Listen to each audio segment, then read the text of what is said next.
Oke, kita lanjut lagi ya. Tadi agak sedikit terpotong.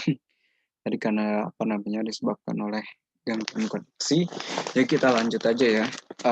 Tadi kan udah dijelasin mengenai hidrolisis dari asam kuat ini ya dengan basa kuat.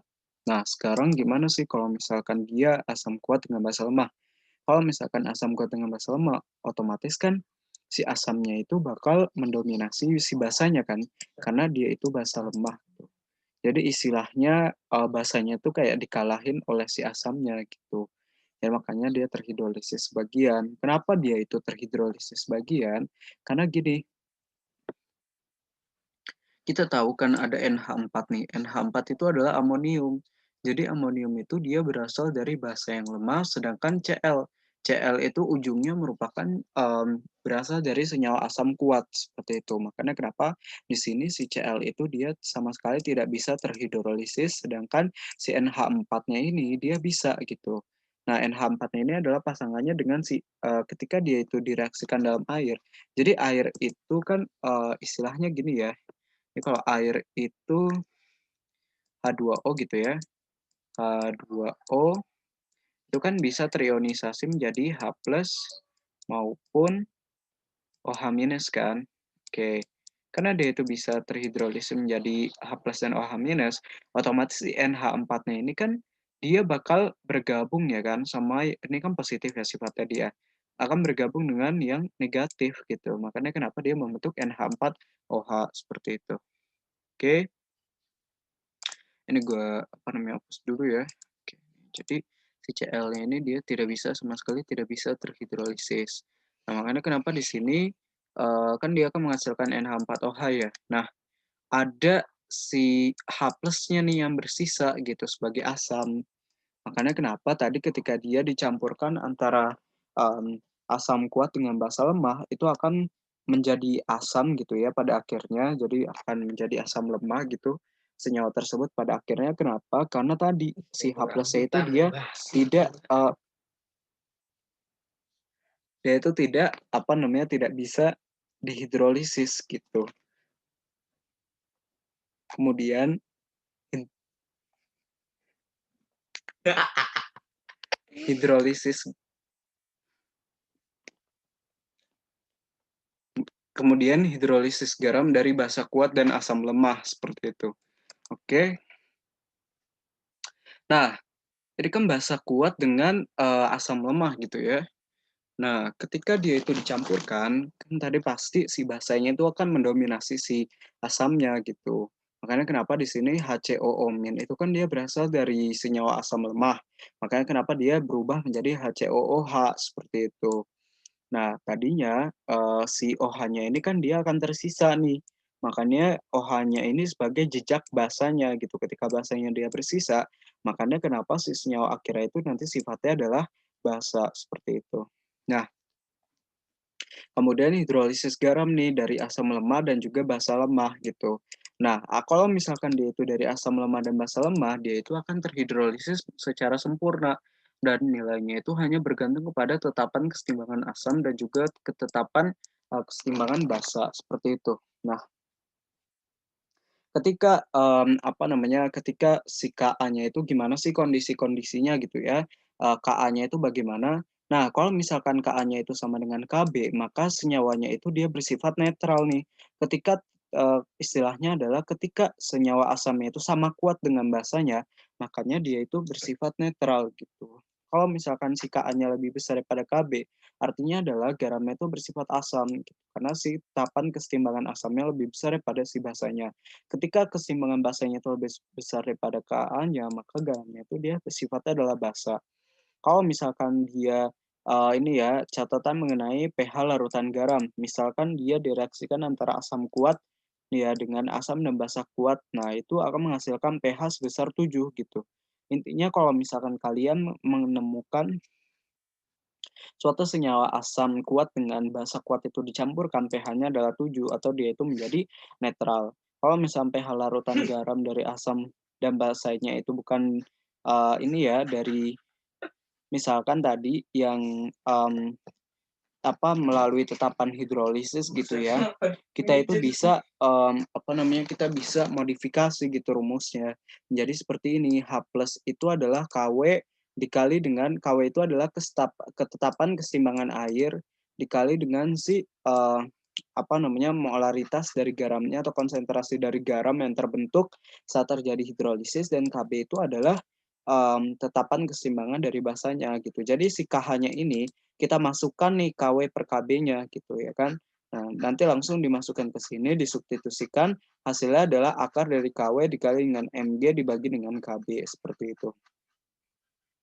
Untuk dari basa kuat dengan asam lemah, jadi kan kalau misalkan dia basa kuat, asam lemah gitu ya, asam lemahnya kan bakal dikalahkan. Otomatis kalau misalkan dia OH-, kita hanya perlu memodifikasi dari tadinya adalah KW gitu ya di sini, KW dikali dengan Mg dibagi dengan KB, ini menjadi kalau misalkan si OH-nya itu Ka-nya kayak gitu.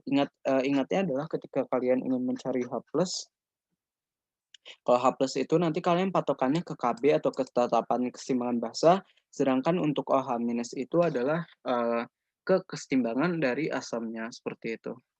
Nah, catatan untuk keseimbangan yang dia itu sifatnya hidrolisis yang dia itu sifatnya dua-duanya tuh lemah gitu ya.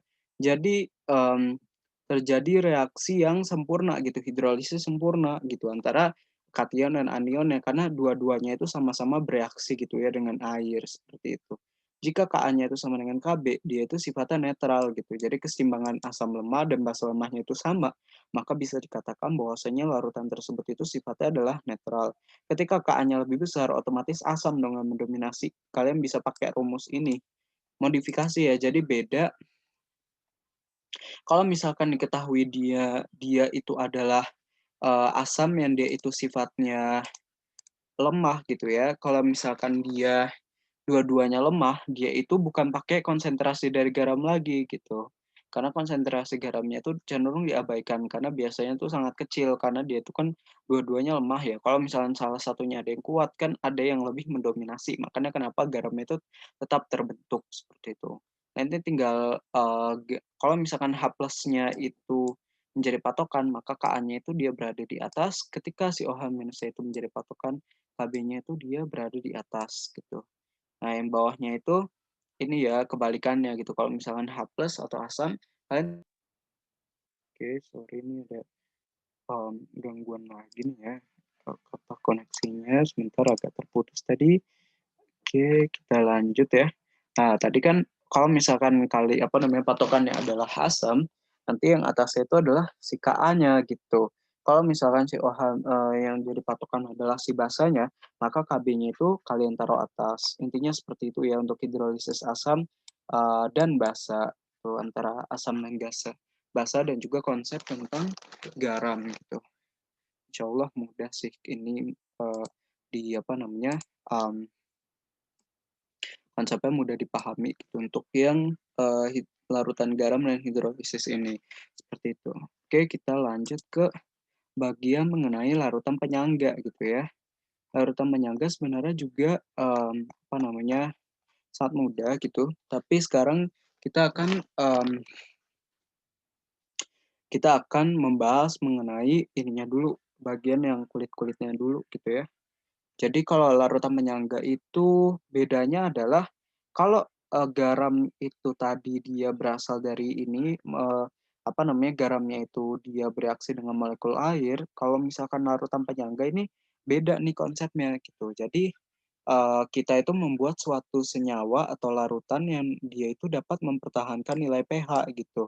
Nah, kenapa larutan penyangga itu penting? Misalkan dalam tubuh kita nih, kita memiliki larutan penyangga di mana untuk menetralisasi asam maupun basa yang terlalu berlebihan. Gitu. Misalkan kalau dia itu terlalu asam, itu kan nggak baik ya bagi tubuh kita. Begitu pula kalau misalkan dia itu terlalu basa, nah itu juga sangat nggak baik gitu bagi tubuh kita gitu. Karena ketidakseimbangan kadar antara asam maupun basa itu akan menyebabkan gangguan fisiologis pada tubuh seperti itu. Misalkan kalau dia itu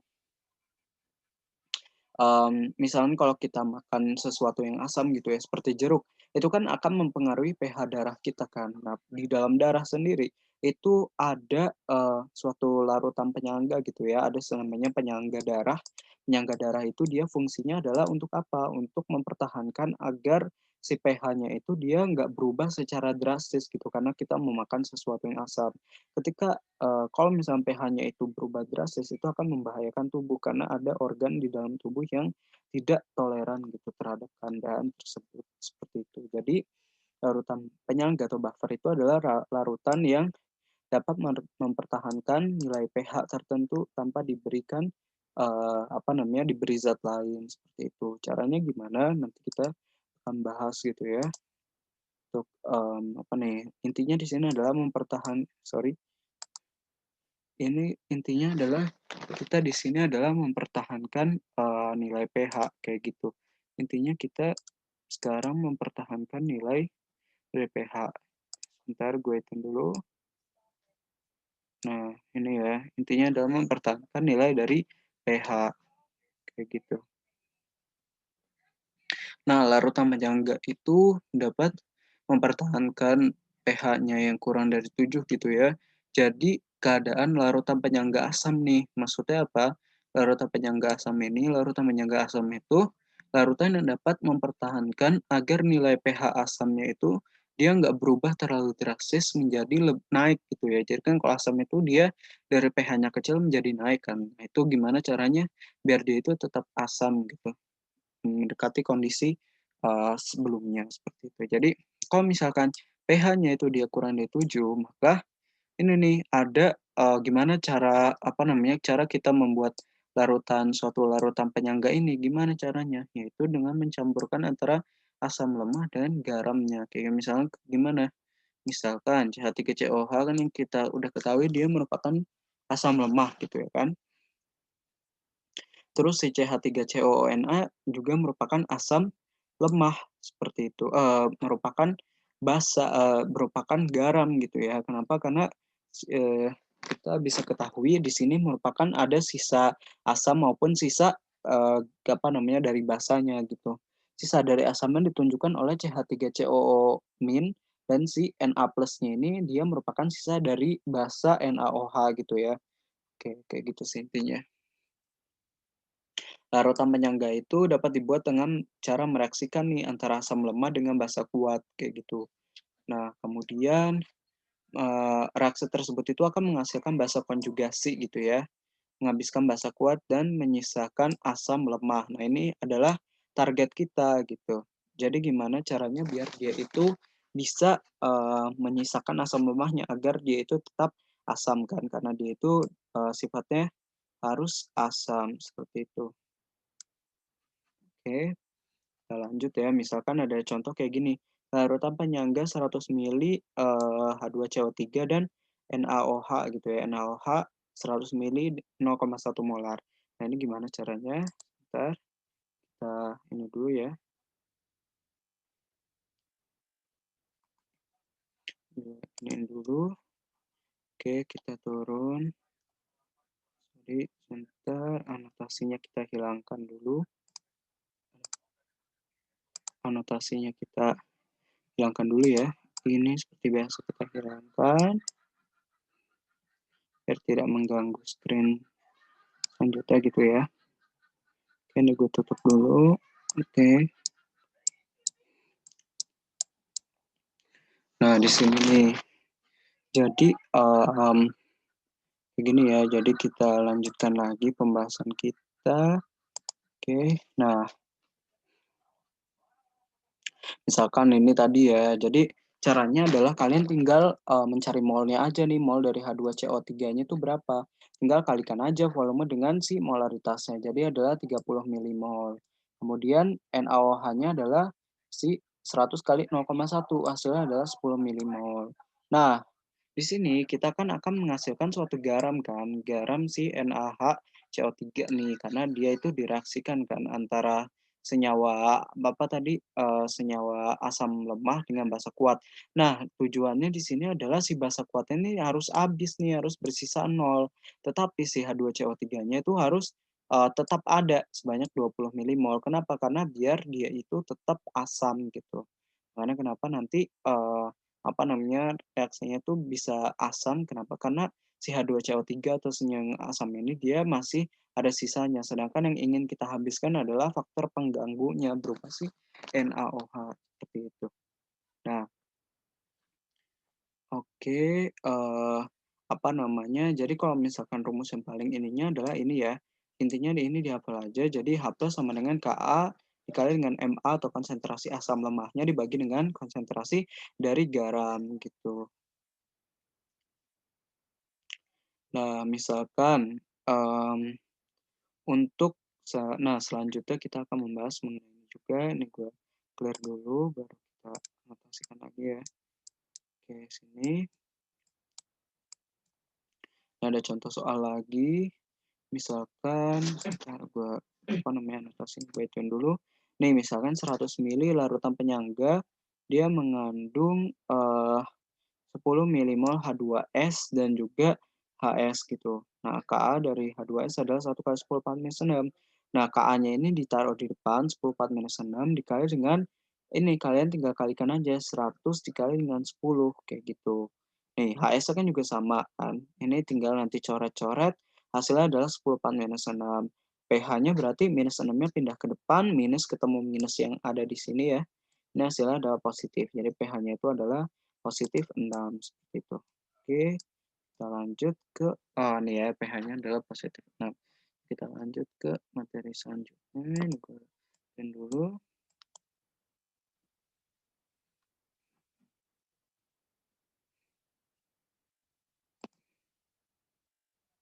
Oke, kita lanjut lagi ya. Misalkan asamnya, misalkan dia ditambahkan suatu apa namanya HCl gitu ya, ditambahkan dengan pengganggunya ini sekarang berupa si asamnya lagi gitu. 0,1 molar dan dia sebesar 2 mili. Lagi-lagi ya udah kalian tinggal 0,1 kali dengan 2, jadi 0,2 kan. Nah, gimana nih caranya biar, sama-sama mempertahankan gitu ya. Jadi si H plusnya ini gimana sih caranya biar dia itu, HS-nya ini di sini kita ingin mempertahankan nih, si senyawa basanya. Kalau misalnya senyawa basanya itu ingin dipertahankan, otomatis apa konsekuensinya? H plusnya ini harus habis gitu dalam kondisi yang di itu 0 gitu. Makanya kenapa 10 kurang 0,2 adalah 9,8 dan nanti terbentuk, garam gitu ya, terbentuk garam ini jadi ini kan positif ya, karena garamnya itu bertambah. Jadi 10 tambah 2 gitu, 0,2 gitu ya. Jadi 10,2. Nanti tinggal dibagi aja gitu seperti biasa. Terus 10 bagi 9,8 hasilnya adalah 1,04 kali dengan 10 4 minus 6 gitu. Jadi pH-nya itu nanti 6 minus log 1,04 kayak gitu. Hasilnya kalau pakai kalkulator itu adalah 5,98 kayak gitu. Nah, yang kedua, kalau misalkan dia itu ditetesi oleh KOH. Nah, H2S-nya itu dia sifatnya asam nih. Ya udah berarti kita harus untuk menghilangkan faktor dari basanya itu sendiri. Ininya dia itu harus habis gitu. Intinya basanya itu harus habis biar asamnya itu tetap bersisa. Makanya kan di sini udah dinetralisasi beberapa oleh si basanya sehingga nanti hasilnya adalah 9,7 gitu. Nah, ini terbentuklah si garamnya juga gitu ya. Garamnya juga terbentuk sebesar 10,3. Nanti kita tinggal bandingin aja 9,7 dibanding dengan 10,3 dikali dengan Ka-nya. Ka-nya tadi udah diketahui hasilnya ada 10 minus 6. Jadi hasilnya adalah ini log 9,4 kali 10 4 minus 7. Jadi 7 dikurang dengan log 9,4. Nah, itu berapa sih? 7 dikurang dengan log 9,4. Log itu biasanya bisa dicari melalui kalkulator seperti itu. Oke. Ini gua hapus saja ya, ini gua ini dulu, pastinya gua clear dulu, oke. Clear all drawings. Oke.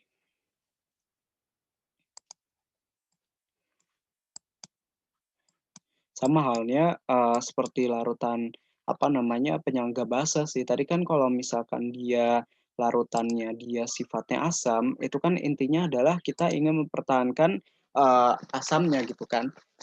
Sedangkan kalau misalkan dia larutan penyangga basa, kita ingin mempertahankan basanya. Nah, caranya gimana? Sama aja tadi, ada basa lemah dengan garamnya, atau basa lemah dengan asam konjugasinya, seperti itu. Asam konjugasi itu sebenarnya adalah si garamnya gitu, tapi kita ingin menganggap si NH4-nya itu ya udah terpisah aja dari si Cl-nya. Sebenarnya dua-duanya ini adalah identik gitu, kalau bisa dibilang identik gitu ya, identik. Oke, ini gue hapus dulu ininya biar jelas. Nah, jadi si apa namanya? Oke, jadi ini gue ini dulu. Nah, jadi kan apa namanya? Direaksikan dengan cara mereaksikan asam kuat dengan basa lemah. Intinya adalah di sini si basa lemahnya itu harus bersisa, sedangkan asam kuatnya itu harus habis kayak gitu. Reaksi tersebut itu akan menghasilkan garam sebagai konsekuensi tadi kan mencampurkan antara keduanya dan menghabiskan asam kuatnya gitu. Karena kita ingin menyisakan basa lemahnya seperti itu. Nah, ya udah kalau misalnya larutan penyangga dari NH3, ya udah tinggal kali aja sih.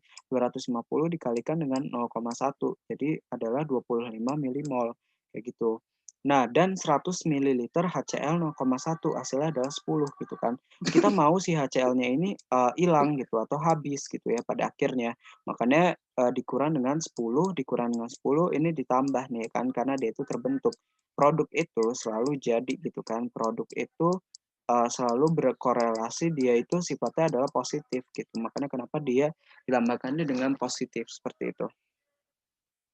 Oke, nanti hasilnya adalah si NH3-nya sehingga senyawanya itu dia tetap bersifat basa gitu ya karena dia itu masih bersisa di basanya seperti itu. Sedangkan si asamnya itu dia dihabiskan. Oke, gitu. Intinya seperti itu ya konsepnya.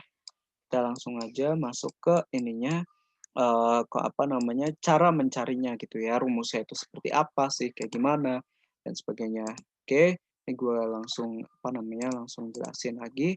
Jadi intinya adalah kalian menghafal rumus ini aja nih, rumus yang OH min sama dengan Kb dikali dengan Mb atau konsentrasi basanya dibagi dengan konsentrasi dari garamnya, seperti itu. Intinya adalah konsep fundamentalnya itu di sini nih, ini harus kalian hafal sih sebenarnya. Seperti itu. Misalkan contohnya 100 mililiter larutan penyangga mengandung NH3 dan juga NH4Cl. Intinya tadi kan adalah ada basa lemah dengan ini kan dengan garamnya gitu. Garam dari NH3 adalah NH4Cl atau uh, jadi kan ini garam ya, garam yang dia itu sifatnya adalah basa. Ini adalah senyawa basa, ini adalah senyawa uh, apa namanya?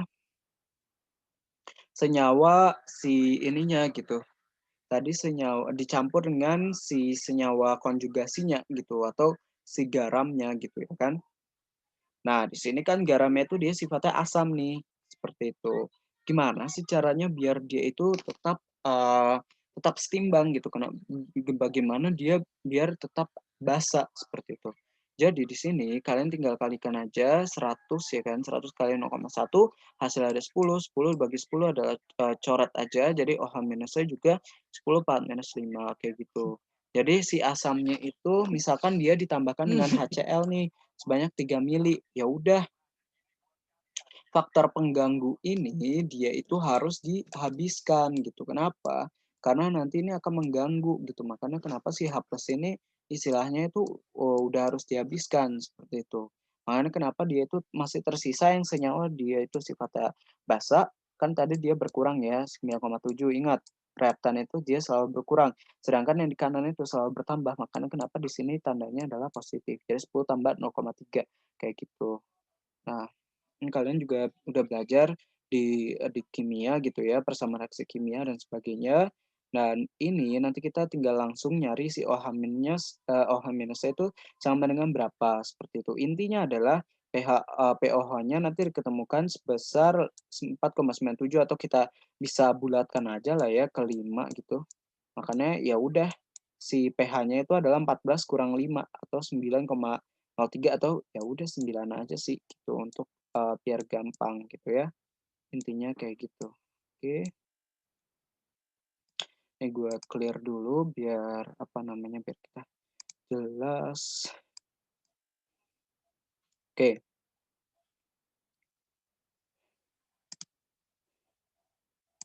Nah, di sini juga nih, misalkan dia itu direaksikan si basanya itu, ditetesi dengan KOH gitu. Nah, KOH-nya ini, kita harus netralisasi. Kenapa? Kalau misalkan basanya itu direaksikan dengan si NH4 nih misalkan, asam kan, jadi asamnya itu dia harus dipertahankan, sedangkan OH minusnya itu harus dihilangin gitu. Ini sebagai faktor pengganggu gitu, biar si NH4 itu pH-nya tuh nggak berubah terlalu drastis gitu ya, yang tadi harusnya dia, apa namanya, yaitu asam, nanti ketika kena OH nanti malah jadi basa dong. Basanya apalagi dari KOH itu merupakan basa kuat, jadi bisa merubah pH secara signifikan, seperti itu. Makanya kenapa nanti si OH-nya adalah 10 4-5 dikali dengan ini ya, jadi konsentrasi dari si NH4 plus ya 9,6 atau dia itu asamnya dibagi dengan basa konjugasinya atau yang dia sifatnya adalah basa, kayak gitu. Nanti hasilnya adalah POH-nya adalah 5,03 sedangkan hasil pH-nya pasti ya 8,97 atau bisa kita bulatkan menjadi 9 seperti itu. Ya, ini gue clear dulu, clear all drawings, and then uh, kita bakal ke sini, apa namanya, fungsinya nih. Nah, implementasinya apa sih? Nah, ini juga sangat penting nih, seperti yang gue tadi bilang, memang aslinya itu sangat penting gitu ya, larutan penyangga itu sangat penting di dalam tubuh kita. Nah, apa aja sih fungsinya gitu ya? Fungsi dari larutan penyangga itu adalah apa aja, misalkan analisis zat kimia dan biokimia, dalam laboratorium gitu ya, analisis zat kimia dan biokimia dalam laboratorium, kemudian juga laboratorium bakteriologi, kultur jaringan untuk membuat apa namanya suatu bentukan ini ya jaringan-jaringan gitu. Untuk biasa kultur jaringan itu media gitu ya yang digunakan untuk menumbuhkan tumbuhan gitu ya dari apa namanya salah satu bagian dari daun, kemudian juga obat tablet dan cair gitu. Ini juga sama nih, harus ada larutan penyangganya. Kenapa? Karena agar tidak membahayakan tubuh. Terus cocok untuk tanam hidroponik gitu. Kita harus mempertahankan pH-nya gimana sih biar dia itu tidak merugikan si tanamannya. Kemudian juga dapat nih terdapat dalam keseimbangan tubuh manusia kayak gitu. Misalkan cairan intrasel kita di luar sel kita dan juga cairan ekstrasel. Misalkan pada darah dan juga pada air liur kita seperti itu. Oke, ini kita apa namanya? Kita ini ke bawah ya. Oke. Ah, nah, macam-macam larutan penyangga darah gitu ya.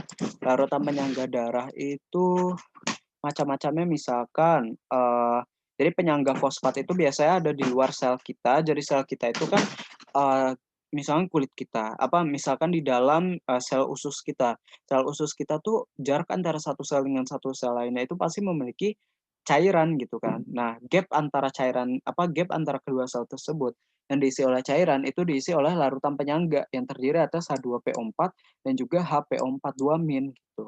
Nah, untuk penurunan pada pH tubuh, gimana sih caranya dia penurunan pada pH tubuh itu terjadi? Berarti dia itu kan apa namanya kenaikan H+ kan, makanya dia membentuk H2PO4.